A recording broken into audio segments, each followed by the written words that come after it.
death illumines life. Death and life are not separate. Right. You know, and Nick, we can go a little further if you like. And so these are topics that are very close to my heart. Mm. And Socrates himself talks about we don't know. Right. That we don't know. And Whitman talks about it. Whitman has long sections on death. And it says nobody knows that it isn't a good thing, So if you focus in on this part of dying and the part that that trusts, that accepts, that believes that our consciousness endures, because consciousness is deathless, Right. This whole thing is going to continue on without, even if we are not here with this body, Yeah. And so that is what we need to focus on if we are afraid of dying. Kamla Kapur was born and raised in India and studied in the United States. An award-winning playwright, poet, and author, her writing has been featured in anthologies and journals such as Parabola and The Sun. A former literature professor at Grossmont College, she and her husband divide their time between the remote Indian Himalayas and San Diego, California. She joins me today to discuss her latest book, The Privilege of Aging, Savoring the Fullness of Life. Kamla, welcome to Rebel Spirit Radio. Well, thank you for having me, Nick. Yes. Well, I'm looking forward to speaking with you. As I mentioned before we hit record, your book's a different book than most of the books that I speak with people about. And I think everything will be fine on my end. It makes me a little anxious, I suppose. But I did very much enjoy the book. I thought it was beautifully written, and it's very, very personal. I think out of necessity. And I thought that a good place to start is sort of why you wrote the book. And I think you state it in the very first sentence of the first chapter, where you wrote, "I don't want to wait for old age and death. Rather," and this is outside of the quote, but rather you wanted to encounter them and meet them head on. Yes, that is one of the reasons. There are always many reasons why you write a book, As a writer, I'm compelled to write. That's how I live, that's how I breathe. And I especially write about those topics that are sort of bothering me a little bit. And because writing is a way of plugging into the topic and of exploring it. And so I wanted to explore aging, and I wanted to explore, of course, one never knows about death, but I still wanted to concentrate my consciousness around death, because that's what old age heralds most, and it is what causes the anxiety around aging for most people, because even if when they don't articulate it to themselves, they know, they subconsciously and subliminally know that old age means, okay, this is the end of the line, and we are moving closer to the event horizon. Right. And that was another reason. And then, of course, as you get older, you kind of want to recapitulate your life a little bit, and what brought you to this point in your history.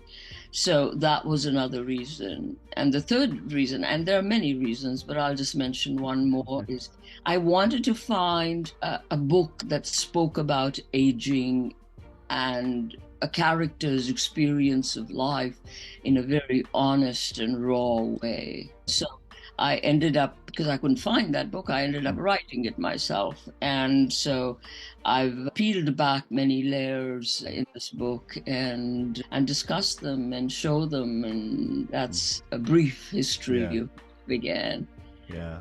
No, I definitely see that in the book. It's a very courageous book, I think, in the sense that, especially in Western culture, we do not like to think about death or growing old, and we sort of hold up youth as this, grand thing. And you took this very honest look. And I was thinking towards the end of the book, you're talking about going on a hike, and the knees and are hurting you, but you're pushing forward as best as you can. And all of us have to face this. And it's a act of self-reflection, I think we all have to engage in. It's never an ending thing. It it never ends. It never ends. And I think that unless you self-reflect and self-reflect as honestly as you can, I think our lives end up being a little purposeless, because we want to live deeply. We want to live intensely. We want to dig our suckers into life, the way butterflies and hummingbirds do. And in order to do that, we have to self-examine and self-reflect. I think that is something that's essential, and it's something I do in my journals practically every morning, because it gives me a very good idea of where I am that day, and it allows me to express all my concerns, and then it allows me to see them, and then it allows me to transcend them, because that is the journey. I mean, the purpose of self-reflection also is self-transcendence. Yeah. Yeah, a couple of things come to mind. One, obviously, I think, is Socrates, the unexamined life is not worth living. Yes. And the other is one of my favorite writers and thinkers is Henry David Thoreau. And in Walden, he mentions, sucking the marrow out of the bone of life. Yes. Yes, and many gurus, my Guru Nanak, talks about people who don't self-reflect as animals, because that's what Socrates says, not worth living. And I know it from my own, and I'm not judging others, I'm judging myself, because I have days and moments where I'm not living as deeply as I could, and I am just eating and sleeping and not really thinking much of anything, and those days are fine too, but you can't live a life that way. You have to live more deeply. It's a rare gift to be alive. And so self-reflection becomes very necessary for our happiness, basically. Yeah, absolutely. I agree with that. And there's also an aspect of, as we move through life, there are a series of transformations. And as you get older and you retire, you kind of abandon, you used to be a teacher. And I'm familiar with Grossmont College, by the way.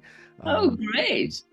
Yeah, I spent 20 years unfortunately, as a adjunct professor. I used to be at Pasadena City College and East Los Angeles College. And I think there was some training at Grossmont that I have participated in, but that's besides the book. I was an adjunct for a long time before I got a teaching position. Yeah. But there is this transformation of, what do I do now through these changes? Very important. Yeah. Very important. That's something I've struggled with a lot. And I don't mean just the larger picture, what do I do now? Because I always have that larger picture. I write. But there are days I have had recently, many periods where I haven't wanted to write. And so the question arose, what do you want to do then? And sometimes the answer is nothing, Yeah. So, and how do you do nothing? And I have had to expend a great deal of energy on doing nothing productively, because generally we think about doing nothing and you think about, oh, you're lazy, you're unproductive, you are not participating, you are, this whole culture is based on doing. My husband and I call it doo-doo, Yeah. And so I've developed some techniques to navigate this phase of not wanting to do. First of all, you have to redefine doing and not doing. when you say you're doing nothing, if you're doing nothing unconsciously, then you're in trouble. But if you do nothing consciously as an active, dynamic choice, Mm. then you are learning how to do nothing. When I began to do nothing, I would time myself for 10 minutes. I'm just going to lie here Mm-hmm. and breathe, or not even breathe, just look out that window, you know, and counted those 10 minutes as the most productive time of my day.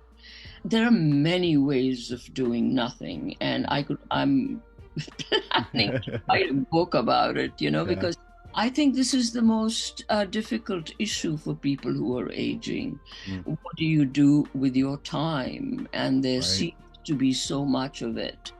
And I would seriously advise people who are thrashing about, like I was thrashing about for a long time, about what to do with my time, Mm. is I think meditation is one of the greatest ways of doing nothing, Mm. because you're just sitting, but it's a conscious choice. You sit, and then you let your mind go where it goes, and gently kind of pull the reins to bring it on track. And after 20-30 minutes, you wake up quite refreshed. Mm. Or even if nothing happens during your meditation, you would have sat for 20 minutes, and that itself is a great benefit to our health and our Mm. state of mind. Mm. So doing nothing is a very long chapter for me. Yeah. And so if that satisfies you, I'll end it there. Or if you have another question, I'd be happy to address it. Oh, sure. Well, a couple of things that you said, I did want it to kind of expand upon. One of the sentences I had from the book written out here was, I think it's consistent with all this, is resting is the way to live well in old age. And I see the meditation as part of that. But also, I'm curious because the way you described this idea, the do, that seems to be very much American and it's part of our heritage. Some might say it's part of the Puritan work ethic. And we get this sense of identity involved with our jobs. I mean, that's the first thing you ask someone when you meet them. Oh, what do you do? Yes. And it seems like there's this challenge when that falls away. There's this sense of identity. And it goes back to this idea of exploring the identity and the sense of self. Now, I know I'm kind of rambling a little bit, but I wanted to ask, since you have your feet in two different cultures, that you have your feet in, the United States, but also in India, do you find similar attitudes in India? Well, you are absolutely right about how we have identified ourselves with doing, and our labels. I'm an engineer, or I work for this huge company, and it all has to do with appearance. Mm. How we appear to others. But since you raised the two cultures, I have to say that it's not just an American thing, although it's very pronounced in America. It exists everywhere. I take my mother as an example. My mother was, she kept house her whole life, and she ran it like a captain runs a ship. And she was very much engaged with doing, and it gave her her identity, it gave her her purpose. But she also learned towards the end of her life to let go a little bit. And it has to do with, it boils down to your ego identification. What do I do when I don't have a social identification? And and that becomes the question: how am I relevant in the world when I pull back from the doing? Mm. And I think it's very important to create your own relevance as you age. And the relevance can be very simple things. I like to just go out into the garden and look at things, even when I don't want to do anything, going for a short walk, and just lying down, taking a nap for 10 Mm, minutes, and congratulating yourself for doing that, not berating yourself, because most of this judgment is mm, self-imposed. right, You know, it's you lazy thing. right. Why haven't you done this today? I mean, what is your purpose in existence? It's this constant whipping of oneself to be what one was, which one can no longer tolerate or be, you know. So that is where it has to be addressed. And in the book that I'm writing now, there's a whole chapter on this, which is about how to conquer that part of your mind that's always scolding you, Mm, and and it can only be, I think it can only be overcome with self-love. mm, You yeah, know, I'm very big on self-love. yeah, yeah, yeah. We internalize that work ethic, and Yes, we internalize the manager or the taskmaster, however you want to phrase it, and we're yes, constantly criticizing. But that is actually something that came out very much in the book, was this practice of self-love, and like looking at yourself in the mirror and telling yourself, oh, I'm beautiful, yes, and things like that. And I think that's so crucial and important, especially as we get older, yes, because we often hold the ideals of beauty with youth, but it's yes. not. You are a beautiful person. I'm seeing you here. It's lovely. Well, I have to tell you that I've been through a severe illness. I'm only Mhm. just coming out of it. Oh, I probably won't come out of it for another year or two, I'm yeah. told. But I had put on a lot of weight because I was Mhm. on prednisone, and Mhm. I had become something I couldn't recognize, Right. My face had swollen out. Mhm. And the challenge at that point becomes loving yourself, Mhm. and I persisted with that. Every time I looked in the mirror and my face looked all bloated, I said, Mhm. "You are beautiful. Mhm. You are lovely. I love you, Yeah. And it tided me over. Mhm. It tided me over. So no matter how you look, maybe you look beautiful in an accepted sort of way, Mhm. or you've got all wrinkled. You're Mhm. wrinkled and you're old and your eyes sag, and which happens to all of us. That's the point. And we have to love our body. You Mhm. know, we have to love our body no matter what it looks like. We here in America, it used to be every time I was in India, I was very comfortable with my body. But as soon as I came to America, I felt I'm not slim enough, Mhm. or so that our bodies are our vehicles. They Mhm. are, they're what have carried us through life to this period. They're very precious things. We only realize it when we fall sick. But Mhm. loving our bodies is very, very important, especially as we age and begin to disintegrate in some ways. Yeah. Yeah. You often hear, and I've experienced this myself. I remember being did not like my body. There was a lot of shame involved, and always felt that I was overweight and things like that. But as I got older, I would look back at pictures. I'm like, wow, I was actually pretty handsome. I was in good shape. And I think there's a value to, understand that, you're beautiful now, whatever period of life you're in. Yes, and I turned 76 recently, and I know that when I turn 80, I'm going to look back at my 76 self, Yeah. self, and say, well, she was beautiful then. But Mm, I hope even when I'm 80, if I live to be that long, that I mm, would consider myself beautiful and love my body till yeah. till the very moment of parting, Mm, you yeah. know, because we have to part. We have to part Yeah. with this body, Yeah. and that parting has to be somewhere in our consciousness. Yeah. Yeah. You It seems to me also that especially in American culture, I mean, we're highly critical of our bodies because our culture's constantly giving us these almost impossible images. But we also uh, don't focus on the body in terms of our spirituality in many ways. And it seems to me that one of the tasks is to embrace the body because we know we're going to lose the body.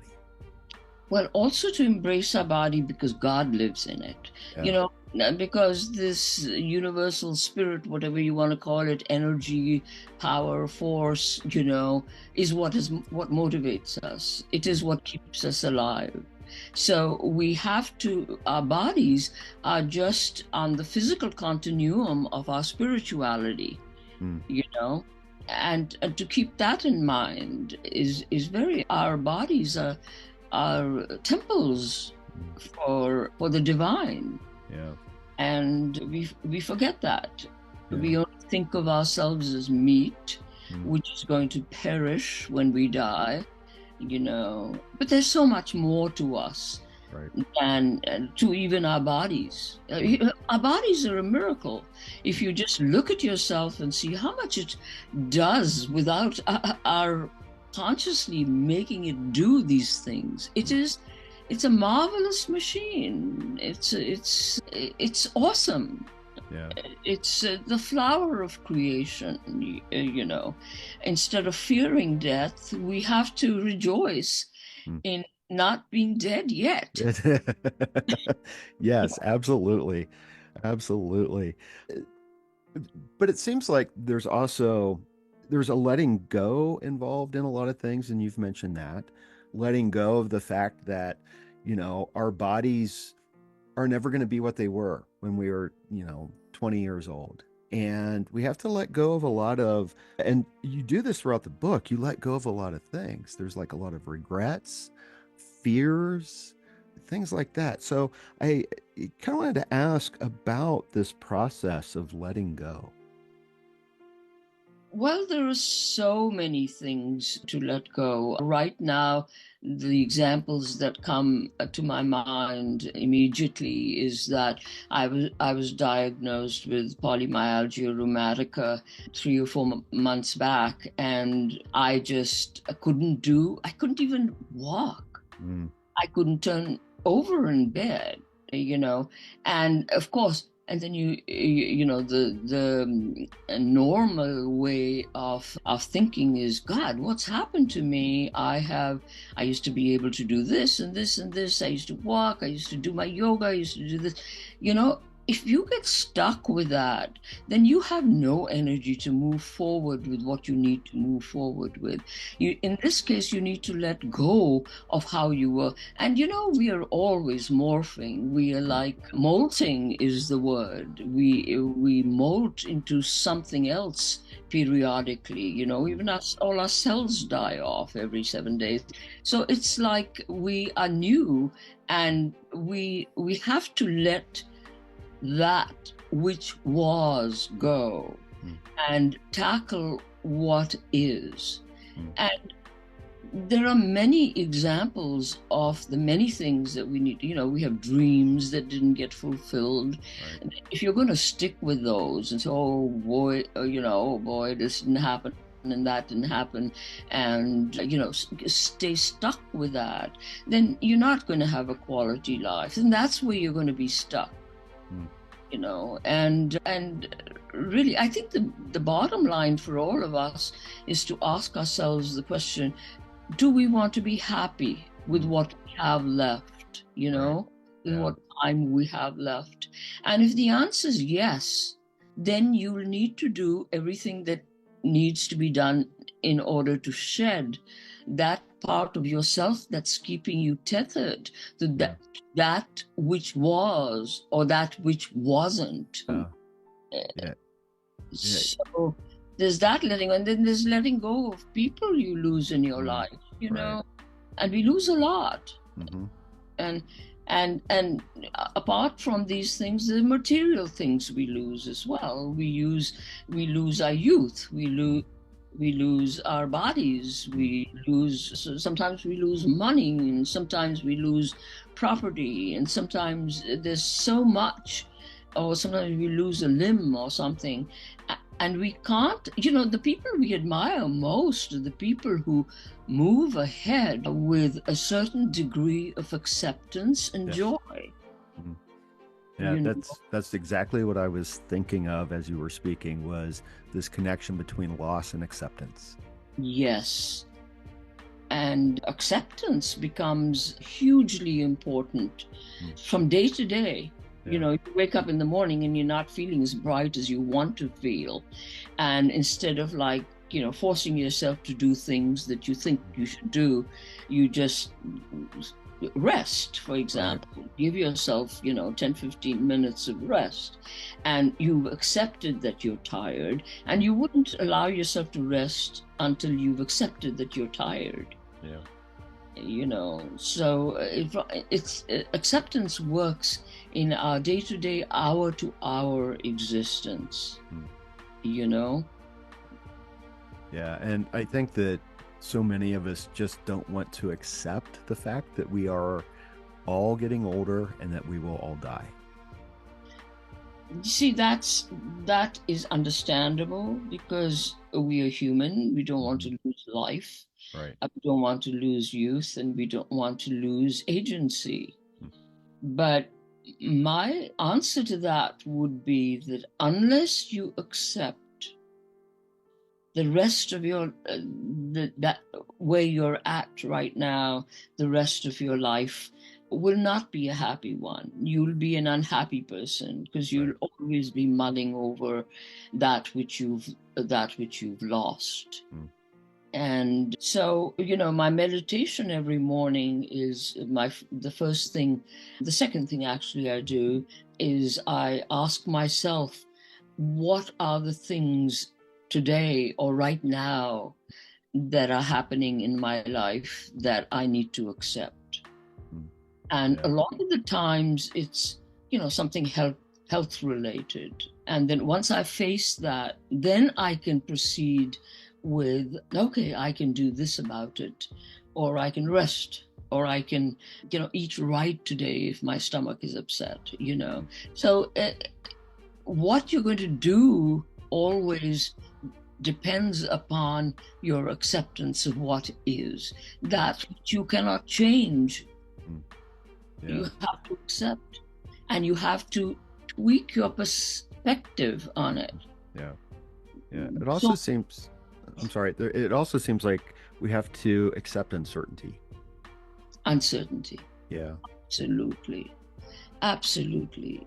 Uh, Alan Watts has a wonderful book called Wisdom of Uncertainty, and Alan Watts is a wonderful, Hmm. um, essentially everything in your life is uncertain when you think about it. When you don't think about it, you feel you're just proceeding with your life as it is, and it's just going fine. But when you start thinking about these eternal questions, I mean, one of the questions that my husband and I are asking ourselves, you're making our trust, is what if who's going to die first, and Right. what are we going to do, and that sort of Mm. thing. And even though we can write trusts, even though we can plan, things remain essentially uncertain. Mm. And so we have to live with a certain degree of uncertainty, but we also have to embrace that uncertainty, because within that uncertainty is also a lot of potential. Hmm. You know, things might turn out, if you fear them, things might turn out badly, or things might turn out well, Right. if if you're open to that. And if you trust the universe. I'm really big on trusting the Yeah. universe. Yeah. Telling Yeah. the universe, hey, I trust you, don't let me down. Hmm.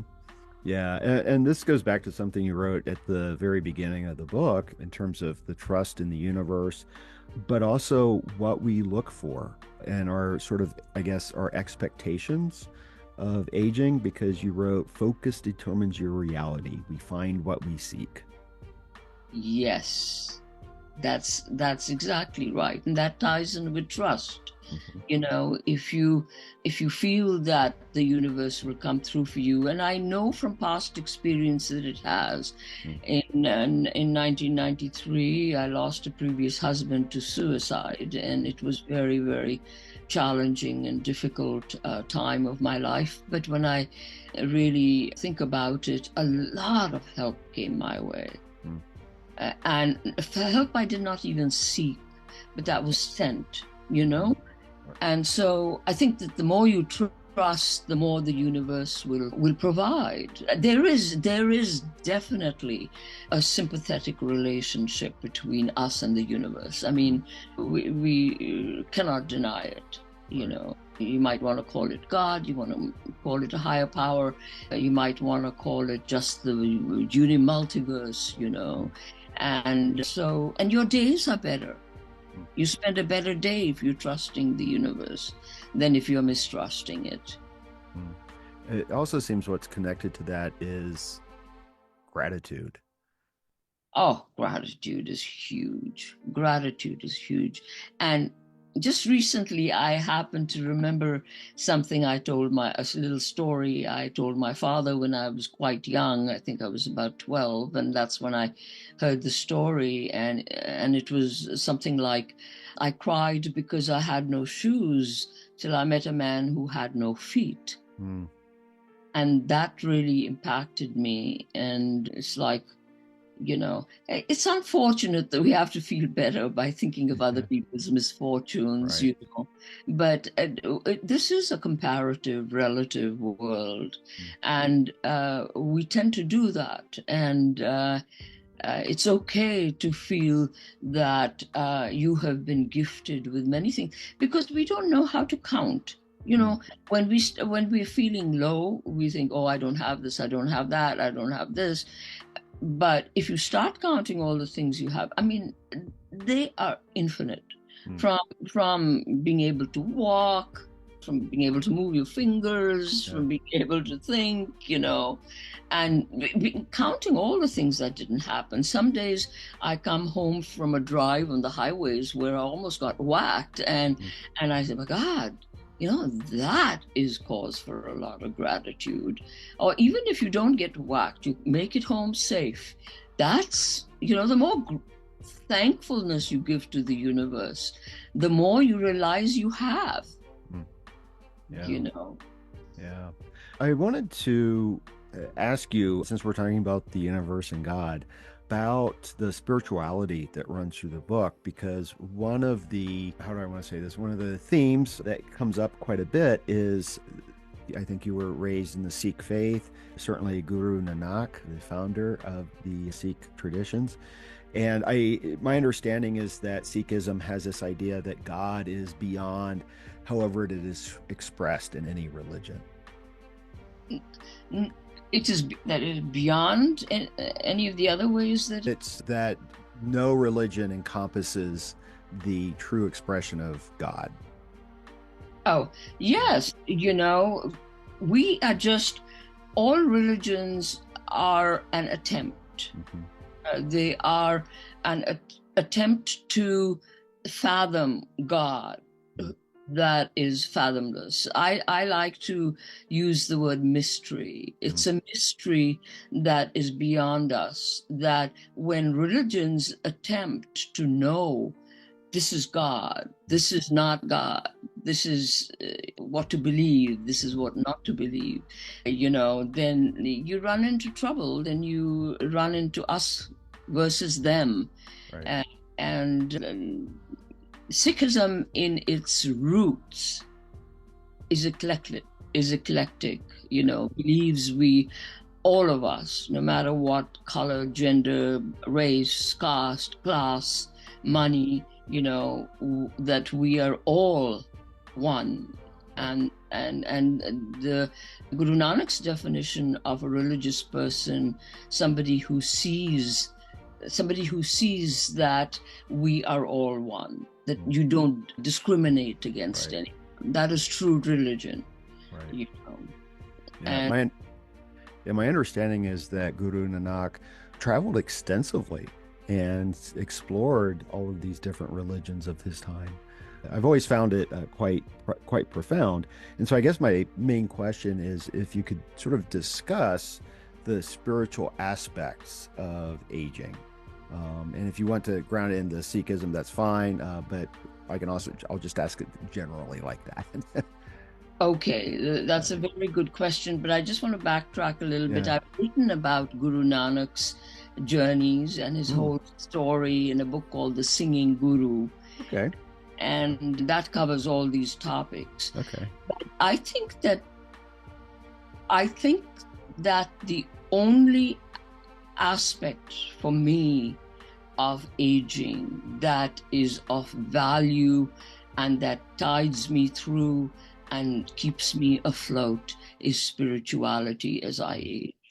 Because as other things fall away, as you know, your life in the world out there falls away, and your body starts to send you Yeah. signals of not quite being right, or of moving towards that moment where it's going to leave us, and that I know from my own life, and I have frequently experienced depression, and I talk about that in the book as Mhm. well, is that the only thing that pulls me out when I am feeling really low is a turning towards the, the higher self that I contain and praising it, praying, loving it, loving myself as a manifestation of that energy.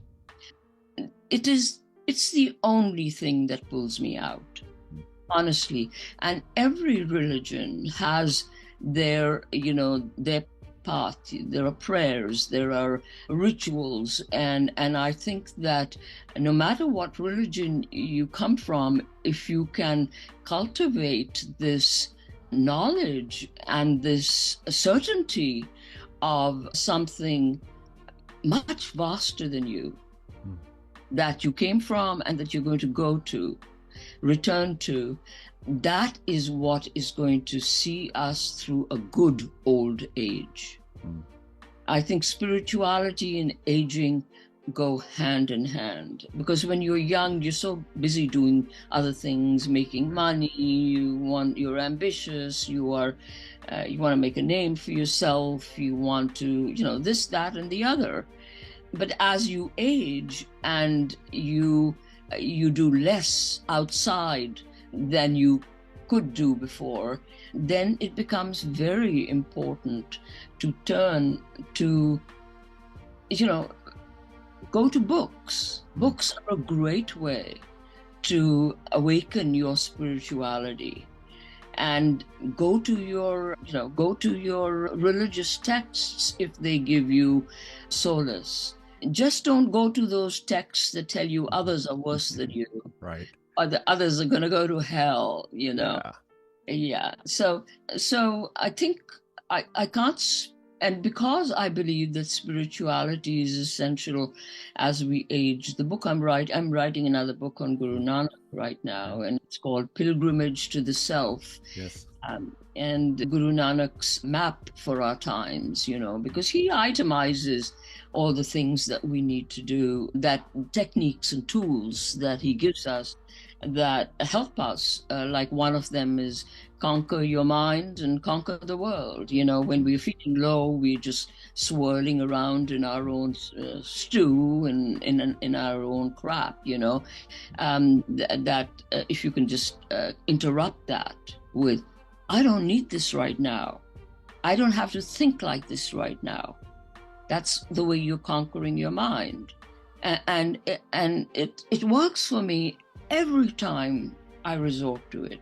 Well, there are times it doesn't work for me also, but it works more often than not. So tools and techniques, tweaks and perception, getting out of yourself and seeing things from another perspective, becomes very important for your state of mind, for your state of your body, for your overall health, and it allows you to experience life fully, Right. no Yeah. matter where you're at in it. Yeah. Yeah. I had one of the phrases that I had written down here in my notes was the pilgrimage to self, in fact, because I like that idea. And it seems to me that that was so much of what you're doing in the book. And this is self with capital S. And I know that there are traditions and even psychology. I believe Carl Jung, who you mentioned a few times in the book, Yeah. thought that it was the latter parts of life that we would start focusing on spirituality. And I know in the Vedic tradition in India, I forget the specific name, I know it's got ashrama in it, but there were these stages of life, and the last few stages were focusing on spirituality. Yes, you know, James Hillman, also, who was a Jungian psychologist, has a line, I can't quote it exactly, but he says, old age was intended. We were meant to grow old because this is what, here's when our characters truly form. Mm. You know, it's when you're facing a lot of challenges, which we do face when as we age, and that dealing with those helps form our character. Mm. He says it's necessary for the human soul to go through old Yeah. age. Yeah, yeah, I can see that. I can see that. It's not for the weak. Aging is not for the weak. No, it isn't. What was that phrase? Not for sissies. Yeah, yeah, Not for sissies. Yes. yeah, yeah. I don't remember who said that, but this is.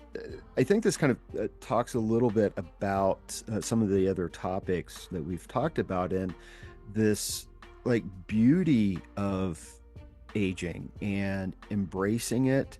And it was, you talked about a Persian rug, buying a Persian rug, and your idea was, I hope it doesn't fade. And the salesperson told you, you wish it fades because there was more value in the fading. Yes. Yes. Which is true of wine, which is true of, I mean, I'm not today what I was even 6 months ago because of all my challenges, but I think that I'm a stronger person for it. Hmm. And I have to admit that it's not all a hunky-dory. You do Right. have down moments and you do suffer, and you have to experience your suffering self before you can come out of it. You have to embrace the suffering. Otherwise, you're stuck with it. So if you embrace the suffering, you can get the lesson from it.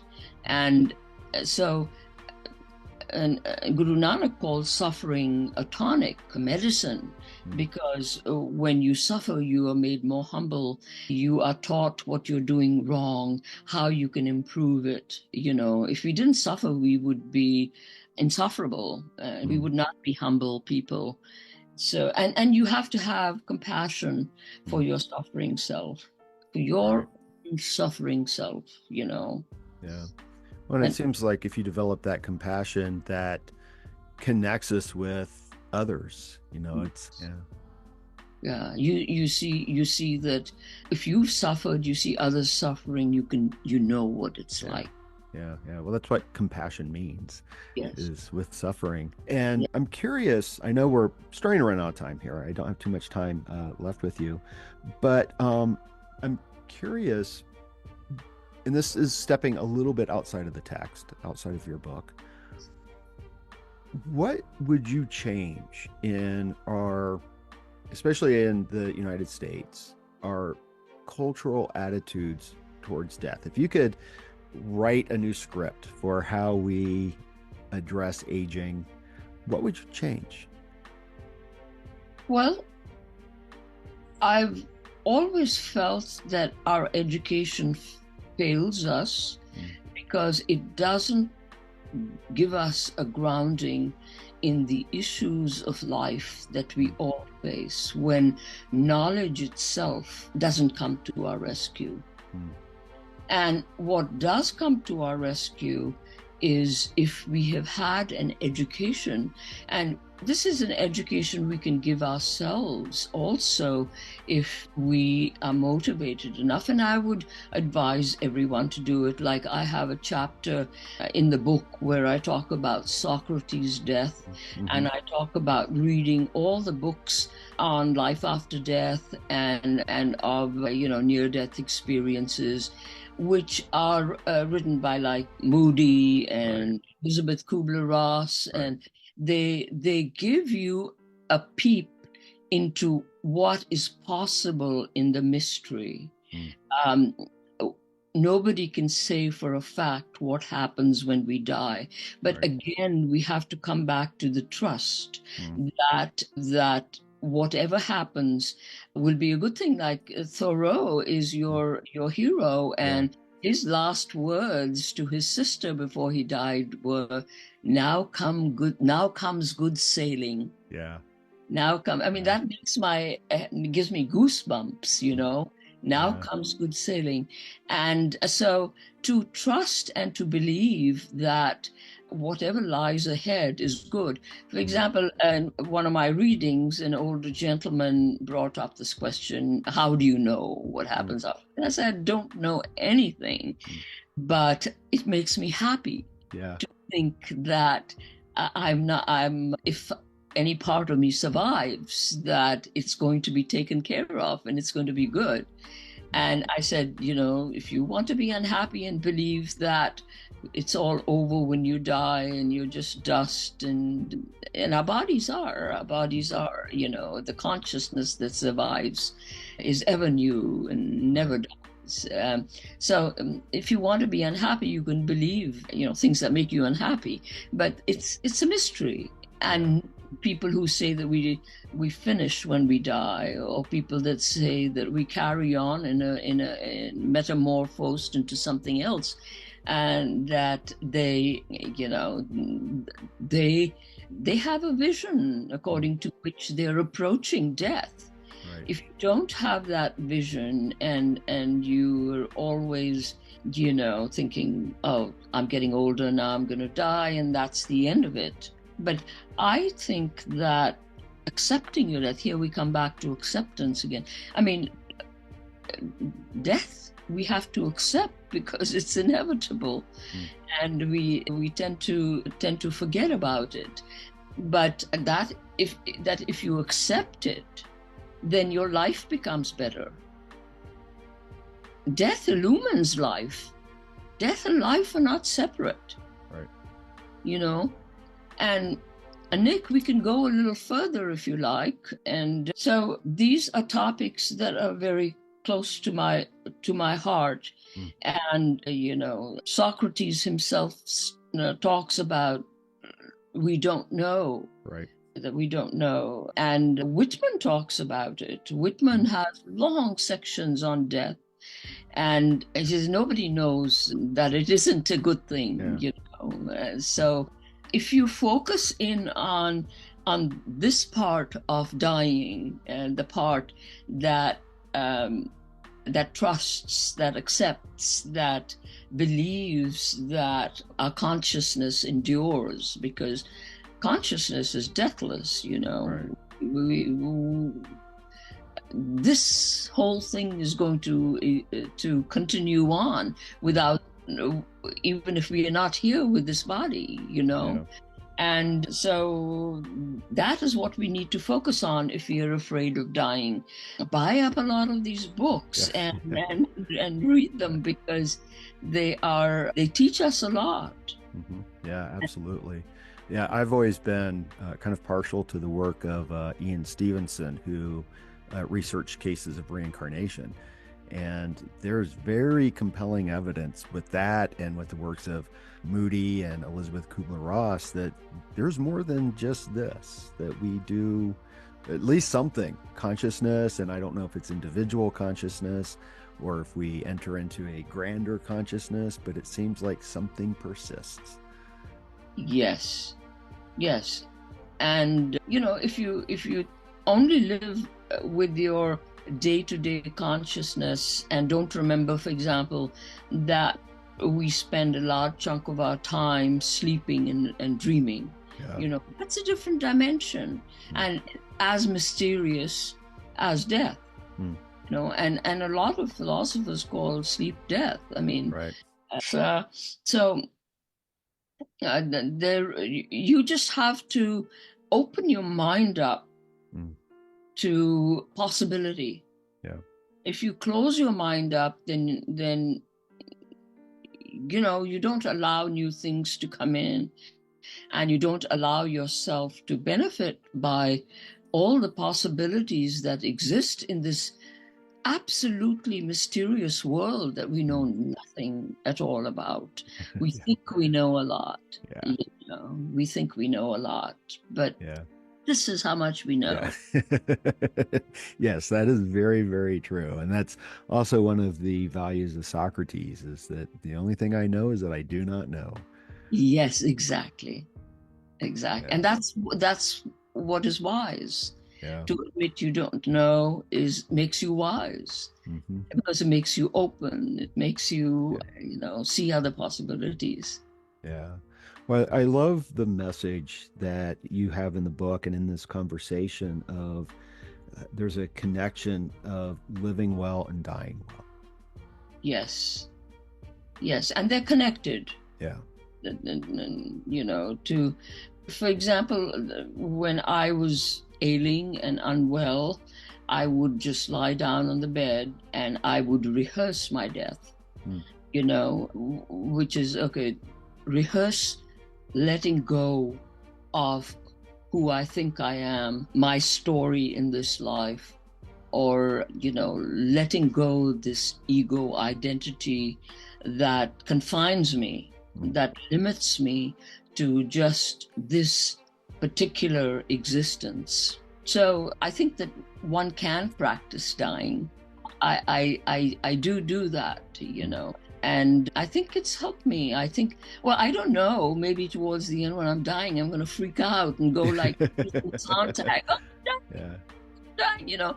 But I feel that all the work I'm doing is to let go easily, you know, to just slip out of my body and let go and go wherever it is I'm being taken. Yeah, it reminds me the mythologist Joseph Campbell. What he wanted was to have a conscious death. He wanted to be present and aware at the time of death. And Huxley, who took drugs when he was dying. Right, he took LSD, He took LSD because he wanted to enhance his experience of dying. Yeah. That's how I would like to go, not with drugs necessarily, but I'd like to have my dying be an intense and, I want to use the word, pleasurable experience, you know? Right. You know? Yeah, well, maybe it will be. You know, there's something I learned in terms of, is this part of Greek thought, is the idea that those of us who understand our suffering and do the self-examination and that we do the hard work, that can lead us towards a gentle death. Yes. And that's my hope too. You know. Yeah, it's a mystery, and I think there's value in embracing the mystery. Yes. Yeah. All right, Kamla. I know that we're at the end, so let me ask you the questions that I always ask at the end of interviews. You've mentioned that you are working on another book on Guru Nanak. What else have you got going on? Well, I've finished a book which is a sequel to The Pilgrimage of Aging. Okay. Because that book ends with the pandemic. Right. And the next volume which I've completed, is Aging in the Pandemic. You know, so that's complete. And I've got, I always have, like, I'm working on like 5 or 6 different looms. When I get bored with the one, I go to the other. But lately I've been a little less engaged with writing. I've been more engaged with taking care of myself and seeing myself through my illnesses. But if I weren't writing on a frequent basis and seeing the progress in the books that I am working on, I think I'd be a very unhappy camper. Yeah. So I do that. I keep that up. And it's a part of my daily existence, even if it's only for 15, 20 minutes. Yeah. I do continue with that.